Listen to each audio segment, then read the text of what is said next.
नमस्कार, शंखनाद में आपका स्वागत है। साथ आपके मैं हूं अर्पिता आर्या। नेपाल के पोखरा में आज भीषण विमान हादसा हो गया। अंतर्राष्ट्रीय हवाई अड्डे पर उतरने से पहले ही विमान हवा में लहराया और एक पहाड़ से जा टकराया। बताया जा रहा है कि विमान में क्रू मेंबर समेत 72 लोग सवार थे।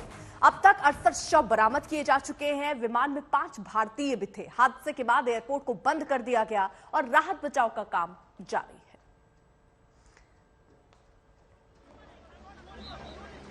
तो ये भीषण हादसा नेपाल के पोखरा में, जहां पर अभी भी रेस्क्यू ऑपरेशन जारी है। हवा में यह हादसा, जमीन पर हाहाकार मचता हुआ नजर आ रहा है और उस वक्त हर कोई हैरान रह गया इस हादसे को देखकर। 72 लोग इसमें सवार थे। 68 शव बरामद किए जा चुके हैं।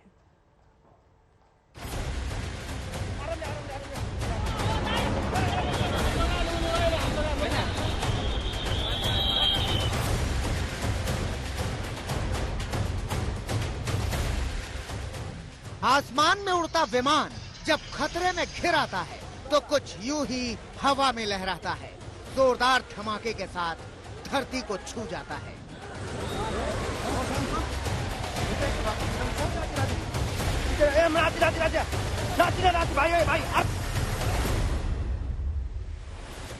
फिर दूर तक बिखर जाता है विमान का मलबा और मुसाफिर मौत की आगोश में समा जाते हैं। अपनों को तलाशते लोग चीख पुकार मचाते हैं।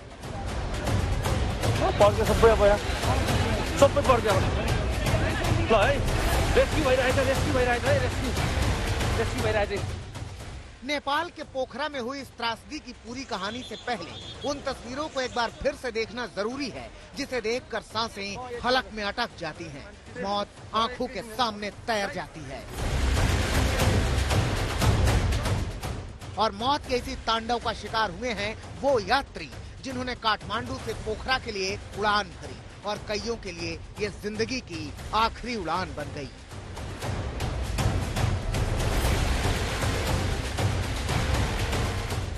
सुबह करीब 11:15 बजे लैंडिंग से ठीक पहले यति एयरलाइंस का विमान कंट्रोल से बाहर हो गया। देखते ही देखते विमान खाई में जा गिरा। हर ओर मौत का मंजर बिखर गया।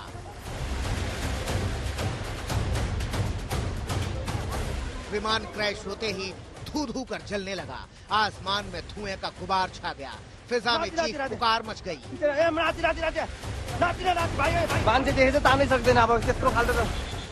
आनंद फानन में रेस्क्यू टीम मौके पर पहुंची। नेपाल आर्मी के जवानों ने भी मोर्चा संभाला। विमान पर पानी की बौछार की गई। हर एक यात्री की जान बचाने की कोशिश की गई, लेकिन हादसा इतना भयानक था कि कईयों ने तो मौके पर ही दम तोड़ दिया। हालात बेहद डराने वाले थे। हर ओर शव बिखरे पड़े थे। मेरो घर यही वडा नम्बर 15 हो, नयाँ गाउँ हो। म चाहिँ त्यहीँ बसेर अब जनी खाना खाएर बसिरहेको थिएँ। बस्ने क्रममा उताबाट आयो प्लेन आएपछि सिधै आएपछि किन सिधै आयो भन्ने सोचेँ मैले। अनि त्यसपछि हेर्दै तपाईँको अनि त्यहाँबाट प्लेन उतार्नु परिहाल्यो क्या। म कटेपछि उतार्नु परिहाल्यो प्लेन। उतार्नु परेपछि त्यसको 2 सेकेन्डमा आवाज आइहाल्यो। अनि त्यहाँबाट दौडिँदै हेर्दा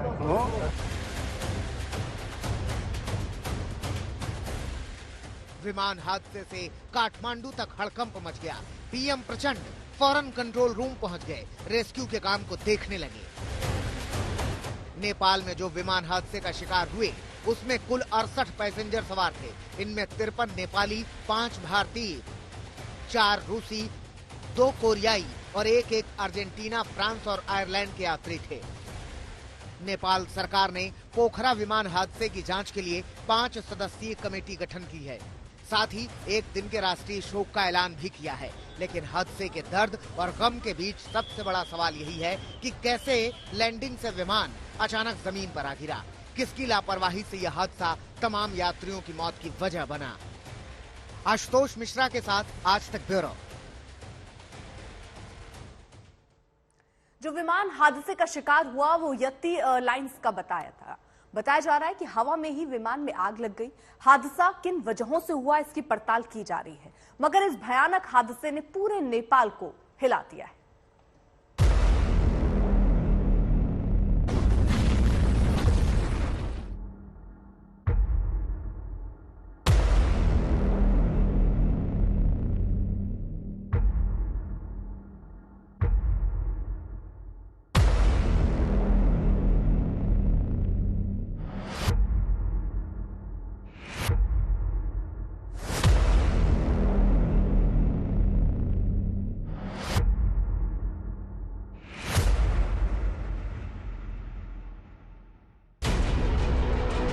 आसमान में अचानक लहराता विमान दिखा और तिरछा होकर स्क्रीन से गायब हो गया। फिर एक जोरदार धमाका सुनाई दिया।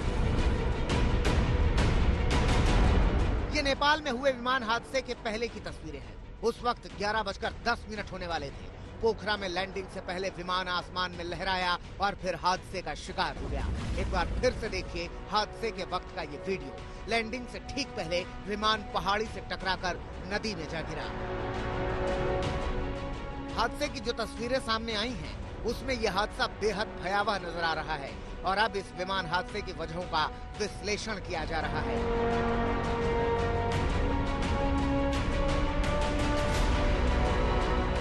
शुरुआती जांच के आधार पर कहा जा रहा है कि यति एयरलाइंस का विमान तकनीकी खराबी के चलते हादसे का शिकार हुआ।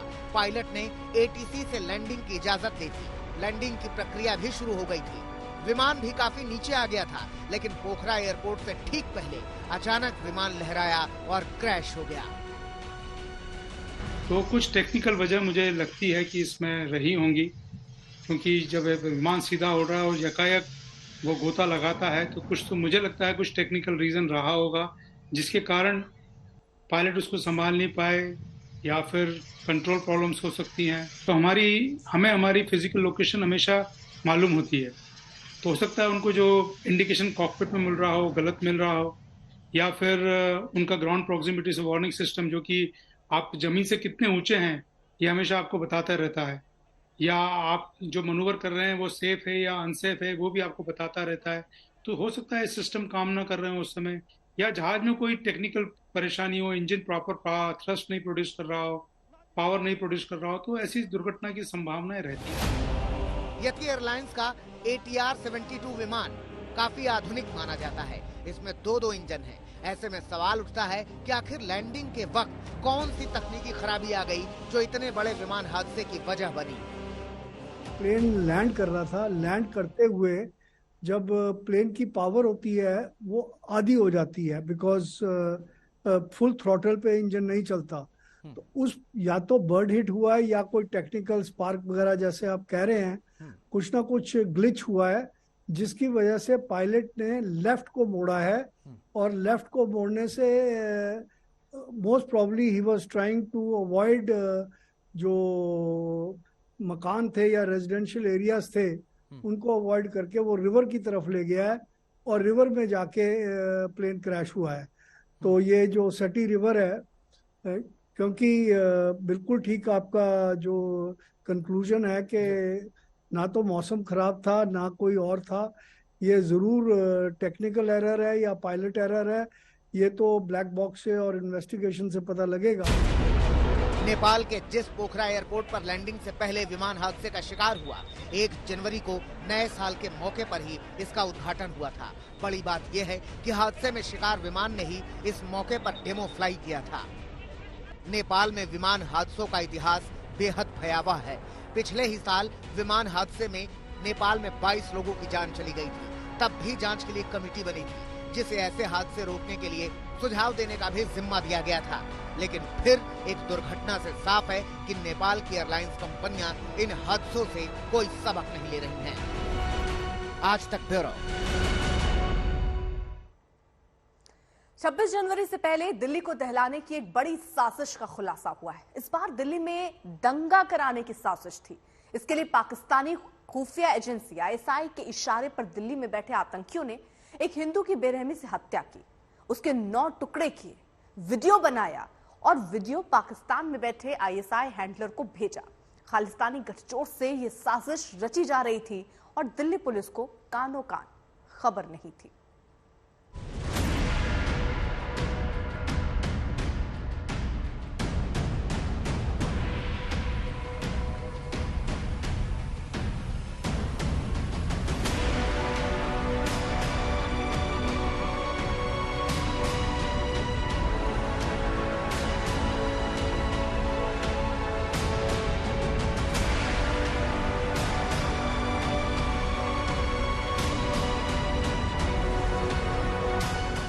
धर्म के नाम पर तो आतंक का बाजार भी सज गया। दिल्ली में जिस टेरर मॉड्यूल का खुलासा हुआ उसमें हिंदू हैं, मुसलमान हैं, सिख हैं, त्रिशूल है, हैवानियत है और सीमा पार का आतंक है। जहांगीरपुरी से पकड़े गए आतंकियों ने विदेश में बैठे अपने आकाओं के इशारे पर दिल्ली में जहर घोलने की साजिश रची। दोनों ने एक शख्स को पहले गला घोंटकर मार डाला, फिर उसके 9 टुकड़े कर वीडियो बनाया और अपने आकाओं को वीडियो भेजा। वीडियो में हिंदू पहचान के लिए मृतक के जिस्म पर बने त्रिशूल को खास तौर पर दिखाया। वीडियो भेजने के बाद शव के टुकड़े दिल्ली के भलसवा डेयरी के नालों में फेंक दिए। दिल्ली पुलिस को भलसवा नाले से अब तक शव के 3 टुकड़े मिले हैं। मृतक के कपड़े भी बरामद हो गए हैं। बड़ी हैरानी है, हाई सिक्योरिटी वाली दिल्ली में आतंक की साजिश तैयार होती रही और पुलिस को भनक तक नहीं लगी। पकड़े गए आतंकियों नौशाद और जगजीत सिंह ने राजधानी के जहांगीरपुरी को अपना ठिकाना बनाया और हिंदू मुसलमान करने के लिए वहां से 4 किलोमीटर दूर भलसवा डेयरी इलाके में कमरा लेकर एक हिंदू पहचान वाले शख्स को मारकर उसका वीडियो अपने आका को भेजा। शुक्रवार को पुलिस ने जहांगीरपुरी से पकड़े गए आतंकियों के कबूलनामे पर भलसवा डेयरी में श्रद्धा कॉलोनी के इस घर में छापेमारी की।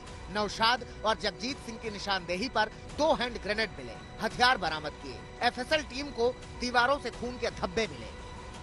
इस वक्त हम मौजूद है भलसवा डेयरी में और आप पीछे जो कमरा देख रहे हैं जिसमें सील लगा हुआ है, ये कमरा है भलसवा डेयरी में, जहां पर दिल्ली पुलिस की स्पेशल सेल ने यहां पर ये सील लगाई है। दरअसल स्पेशल सेल की टीम को यहां पर जो गिरफ्तार 2 संदिग्ध आतंकी है वो लेकर के पहुंचे थे।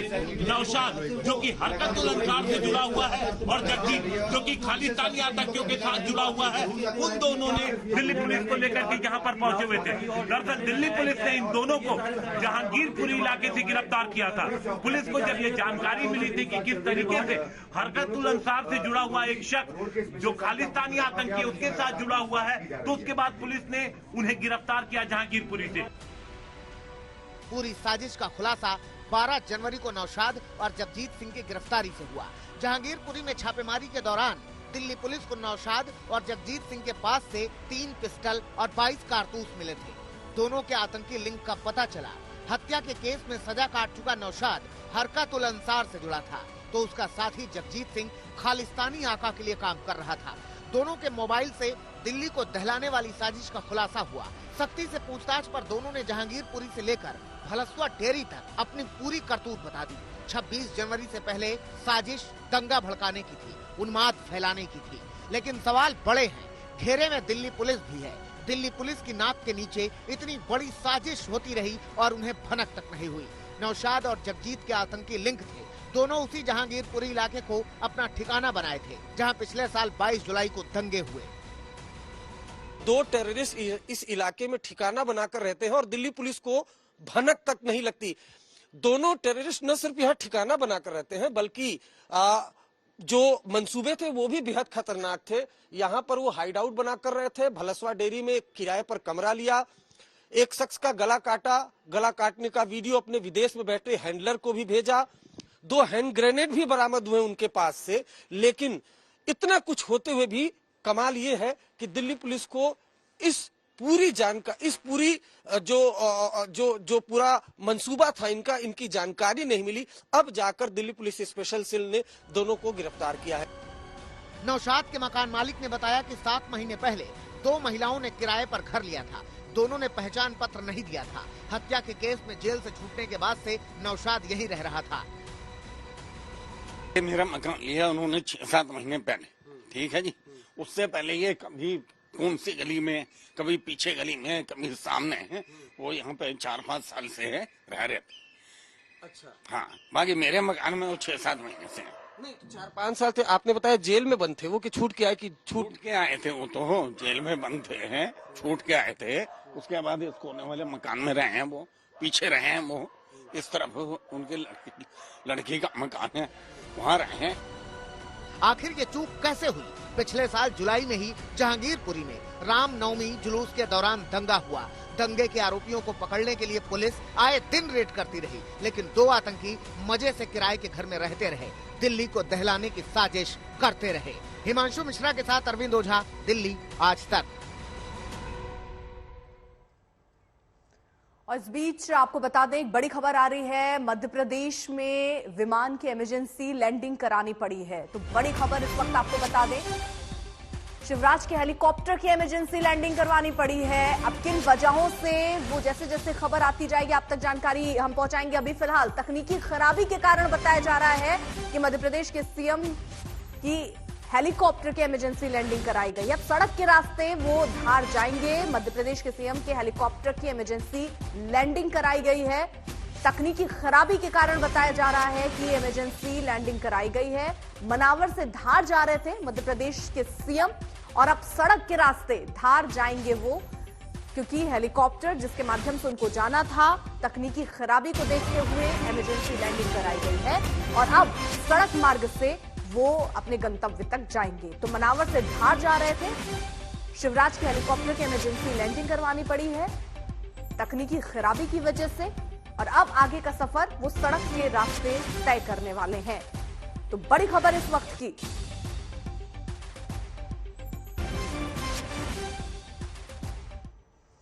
बढ़ रहे आगे बात बिहार के शिक्षा मंत्री की, क्योंकि उनके बयान पर सियासत थमने का नाम नहीं ले रही है। बीजेपी आरोप लगा रही है कि शिक्षा मंत्री चंद्रशेखर राम का अपमान कर रहे हैं। जेडीयू ने भी मंत्री जी के बयान से किनारा कर लिया, जबकि आरजेडी अपने मंत्री के बयान के साथ डटकर खड़ी है।